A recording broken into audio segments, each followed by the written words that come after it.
Halo semua, jadi di kesempatan kali ini aku akan sedikit menjelaskan tentang sistem penglihatan dalam biopsikologi. Jadi, apa sih itu sistem penglihatan? Sistem penglihatan adalah salah satu bagian dari sistem indera yang membuat suatu organisme dapat melihat. Sistem penglihatan adalah salah satu indera yang penting bagi manusia. Dengan diciptakannya sistem penglihatan, kita dapat melihat indahnya dunia yang diciptakan oleh Tuhan.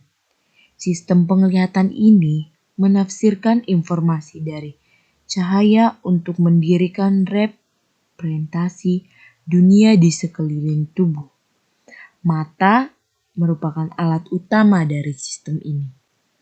Di slide selanjutnya kita dapat melihat anatomi mata, yaitu organ mata bagian luar dan organ mata bagian dalam. Dalam organ mata bagian dalam ada kelopak mata, yaitu sebagai pelindung mata dari partikel-partikel asing seperti debu dan lain-lain. Yang kedua ada kelenjar lakrima, yaitu kelenjar yang dapat ditemukan di bagian mata yang mengeluarkan air mata. Kelenjar lakrima ini terletak bagian lateral atas mata yang disebut fossa lacrimal. Dan ada saluran air mata. Lalu ada organ mata bagian dalam, yaitu ada sklera, koroid, retina, bintik kuning, fovea centralis, saraf optik, bintik buta, vitreous humor, konjungtiva, otosiliar, sendi suprensori, bilik posterior, aqueous humor, kornea, pupil, iris, sklera, dan lensa. Bagian-bagian organ dalam mata dan fungsinya. Yang pertama ada sklera, yaitu bagian putih pada mata yang melindungi bola mata dan menjaga bentuk mata tetap stabil. Yang kedua ada kornea, yaitu lengkungan transparan yang memiliki iris dan pupil. Bersama lensa mata, kornea membelokkan atau membiaskan cahaya untuk fokus ke retina. Yang ketiga ada iris mata, yaitu bagian berwarna dari mata. Bagian berwarna ini biasanya berbeda-beda sesuai genetiknya. Iris ini berfungsi untuk mengontrol jumlah cahaya yang melalui pupil. Yang keempat ada pupil, yaitu lubang hitam pada tengah mata untuk mengatur cahaya yang masuk ke mata. Yang selanjutnya ada retina, yaitu lapisan yang sangat tipis dari jaringan di dalam mata. Retina ini berfungsi untuk menangkap sinar cahaya yang masuk ke mata. Lalu impuls cahayanya dikirim ke otak untuk diproses melalui saraf optik. Yang keenam ada kristalin lensa atau lensa mata. Berfungsi untuk memfokuskan cahaya yang masuk ke bagian belakang mata, tepatnya pada retina. Yang ketujuh ada makula, yaitu bintik kecil dekat dengan bagian tengah retina yang menjadi pusat penglihatan. Yang kedelapan ada vitreous humor, cairan bening yang umumnya berada pada rongga mata, berfungsi meneruskan cahaya dari lensa menuju retina. Yang kesembilan ada aqueous humor, berfungsi menjaga bentuk kantong mata. Yang ke-10 atau yang terakhir ada otot-otot mata. Otot-otot mata ini berfungsi untuk mengatur besar kecilnya lensa. Selanjutnya kita akan mengetahui bagaimana sih cara kerja mata pada manusia. Cara kerja mata pada manusia yaitu mata bekerja dengan cara menghantarkan cahaya melintasi kornea mata, lensa, dan beberapa struktur refraksi di dalam orbita. Cahaya kemudian difokuskan oleh lensa ke bagian saraf mata yang sensitif terhadap cahaya, yaitu retina. Sedangkan prinsip kerja mata pada manusia antara lain yaitu menangkap banyaknya informasi tentang apa yang ada di sekitarnya. Lalu mengirim sinyal ke otak sehingga kita bisa melihat bentuk, warna, struktur, dan gerak. Selanjutnya berikut ini mengenai kerja mata pada manusia. Cahaya memantulkan objek dan mengirim pada garis lurus menuju mata Anda. Cahaya melalui kornea menuju pupil dan diteruskan ke lensa mata. Kornea dan lensa membelokkan atau membiaskan cahaya agar difokuskan ke retina. Fotoreseptor pada retina mengkonversi cahaya menjadi gelombang elektrik.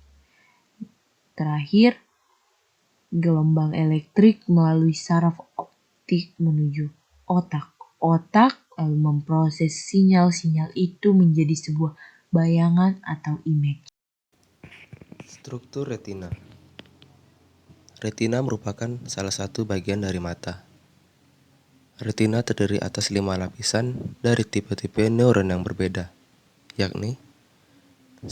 Receptors atau reseptor, 2. Horizontal cell atau sel horizontal, 3. Bipolar cell atau sel bipolar, 4. Amakrine cell atau sel amakrine, dan 5. Retinal ganglion atau sel ganglion retinal. Selanjutnya, sel-sel amakrine dan sel-sel horizontal terspesialis untuk komunikasi lateral atau komunikasi di seluruh saluran-saluran utama input sensorik. Cahaya mencapai lapisan reseptor hanya setelah melalui keempat lapisan lainnya.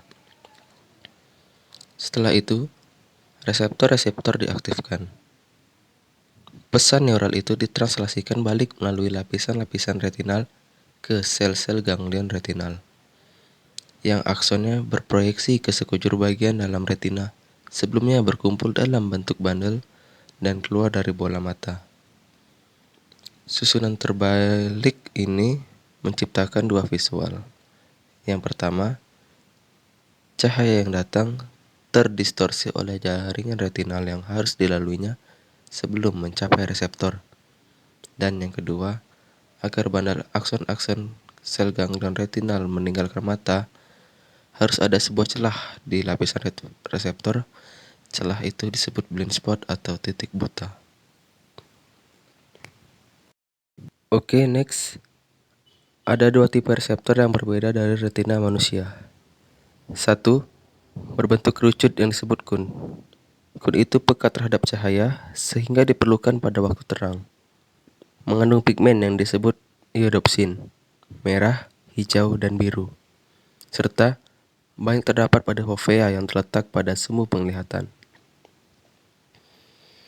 2. Berbentuk batang yang disebut rod.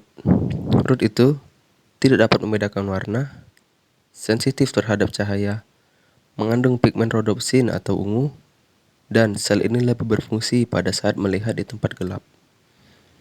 Photopic vision atau penglihatan fotopik. Penglihatan yang dimediasi oleh kun, mendominasi pada pencahayaan yang baik dan memberikan persepsi berwarna dengan akuitas tinggi. Dan pencahayaan redup tidak cukup untuk membangkitkan kun secara variabel. Scotopic vision atau penglihatan skotopik.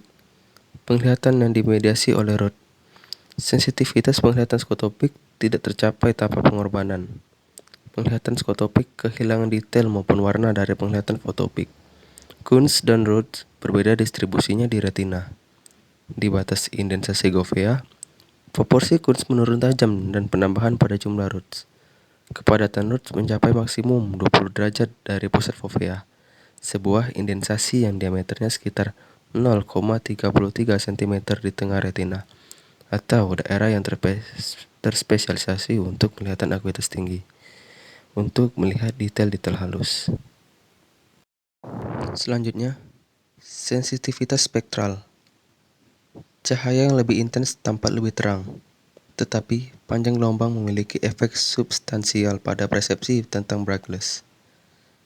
Karena sistem visual kita tidak sama sensitifnya untuk semua panjang gelombang dalam spektrum yang dilihat, cahaya dengan intensitas sama tetapi panjang gelombang berbeda dapat memiliki brightness yang berbeda. Grafik brightness relatif dari cahaya-cahaya dengan intensitas sama dipresentasikan dengan panjang gelombang berbeda, disebut spectral sensitivity atau kurva sensitivitas spektral. Yang paling penting dari kurva spektral adalah manusia dan hewan memiliki Kun maupun Rhodes memiliki dua macam kurva, yaitu 1. Kurva sensitivitas spektral fotopik, dan 2. Kurva sensitivitas skotopik. Oke, next. Mata terus-menerus memindai medan penglihatan, dan visual persepsi visual merupakan hasil penjumlahan dari informasi visual mutakhir. Mata terus-menerus bergerak, bahkan ketika kita memfiksasikan pandangan kita pada sebuah objek. Gerakan mata fiksional tak disengaja ada 3 macam. 1. Tremor. 2. Drift. Dan yang ketiga sketch, atau gerakan kecil tersentak-sentak. Gerakan ini memiliki fungsi visual kritis. Ketika gerakan di retina dihalangi, objek penglihatan mulai memudar dan hilang. Hal ini terjadi karena sebagian besar neuron visual hanya merespon gambar-gambar yang berubah. Hal ini terjadi karena neuron visual kita hanya merespon perubahan. Bila gambar retinal distabilkan secara artifisial atau dijaga agar tidak bergerak di retina. Judul selanjutnya yaitu melihat warna, yaitu ada pemrosesan komponen dan komponen. Yang pertama, komponen teori atau trichromatic teori. Menurut teori ini ada 3 macam reseptor warna yang berbeda, masing-masing dengan sensitivitas spektral yang berbeda. Warna dengan stimulus tertentu diduga kode oleh rasio antar aktivitas ketiga macam reseptor ini. Warna apapun di dalam spektrum yang dapat dilihat dapat di-match dengan mencampurkan ketiga panjang gelombang cahaya dengan proporsi yang berbeda-beda. Yang selanjutnya ada komponen proses teori atau teori proses komponen, yaitu tentang penglihatan warna. Ada 2 golongan sel yang berbeda dalam sistem visual untuk mengkode warna dan golongan kelas lain untuk mengkode brightness. Golongan sel mengkode 2 persepsi warna komplementer. Salah satu golongan sel pengkode warna memberikan sinyal di arah tertentu dan memberikan warna komplementer, yaitu merah, yakni hijau dengan mengubah aktivitasnya ke arah lain, dihipotesiskan memberi sinyal biru, dan komplemennya kuning dengan cara openen yang sama, yaitu hitam dan putih. Yang selanjutnya ada complementary color atau warna complementary, yaitu pasangan warna yang menghasilkan warna putih atau abu-abu bila dikombinasikan dengan ukuran yang sama. Warna komplementer tidak dapat muncul bersama-sama. Tidak ada bedanya warna kuning kebiruan atau hijau kemerahan. Hal yang lain adalah bahwa after image berupa gambar negatif yang tetap ada setelah stimulasi yang berhenti dihasilkan dengan menatap warna merah adalah hijau dan sebaliknya. Ada 3 macam kon atau konus atau kerucut di retina vertebrata dengan penglihatan warna yang baik, dan masing-masing kon memiliki sebuah fotopigmen yang berbeda dengan spektrum absorpsi khas masing-masing. Konstansi warna dan teori Retinex. Konstansi warna adalah kecenderungan suatu objek meskipun terjadi perubahan tajam antara panjang gelombang yang dipantulkannya. Meskipun fenomena konstansi warna kontraintuitif, tapi konstansi warna sangat berguna karena meningkatkan kemampuan kita untuk memindahkan berbagai objek dengan cara yang mudah diingat, sehingga kita dapat meresponnya dengan tepat. Konstansi warna mengacu pada fakta bahwa yang dipersepsikan dari sebuah objek bukan merupakan fungsi sederhana dari panjang gelombang yang dipantulkannya. Teori Edwin Land. Teori konstansi ini terjadi selama objek ini diterangi dengan cahaya yang berisi gelombang pendek, sedang, dan panjang tertentu. Dan selama objek itu dilihat sebagai bagian sebuah scene, bukan sesuatu yang sepenuhnya berdiri sendiri. Teori Retinex atau Retinex Theory. Teori Retinex merupakan teori tentang penglihatan warna, menyatakan bahwa warna sebuah objek ditentukan oleh reflektans, berapa besar proporsi cahaya dengan panjang gelombangnya yang berbeda dipantulkan oleh sebuah permukaan. Meskipun panjang gelombang cahaya yang dipantulkan oleh sebuah permukaan berubah tajam akibat terjadinya perubahan pencahayaan, efisiensi sebuah permukaan tidak menyerap masing-masing panjang gelombang, dan untuk memantulkan porsi yang tidak terserap tidak mengalami perubahan. Visual menghitung reflektans sebagai permukaan dan oleh karenanya meresepsi warnanya dengan membandingkan cahaya yang dipantulkan oleh permukaan yang berdekatan, paling tidak 3 pita panjang gelombang yang berbeda.